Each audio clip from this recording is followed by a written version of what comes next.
ছয় দফা আন্দোলন ছিল বাঙালির মুক্তির সনদ। ১৯৬৬ সালে ছয় দফা আন্দোলন বাংলাদেশের স্বাধীনতা আন্দোলনের একটি গুরুত্বপূর্ণ পর্ব।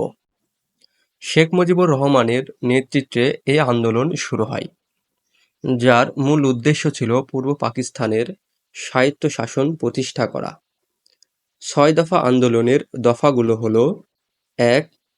পাকিস্তান ফেডারেশনের শাসনতন্ত্রে প্রকৃত ফেডারেল সরকার প্রতিষ্ঠা করা। ২. কাগজি মুদ্রার দুটি পৃথক ব্যাংক নোট চালু করা। ৩. রাজস্ব আদায় ও ব্যয় সম্পর্কিত পৃথক হিসাব রক্ষণ। ৪. শুল্ক ও পররাষ্ট্র বাণিজ্য নিয়ন্ত্রণ। ৫. রাষ্ট্রীয় মিলিশিয়া ও আধাসামরিক বাহিনী গঠন। ৬. পূর্ব পাকিস্তানের স্বতন্ত্র মুদ্রা নীতি ও বাণিজ্যিক নিয়ন্ত্রণ। এই দাবিগুলো পূর্ব পাকিস্তানের জনগণের দীর্ঘদিনের শোষণ ও বঞ্চনার বিরুদ্ধে ছিল।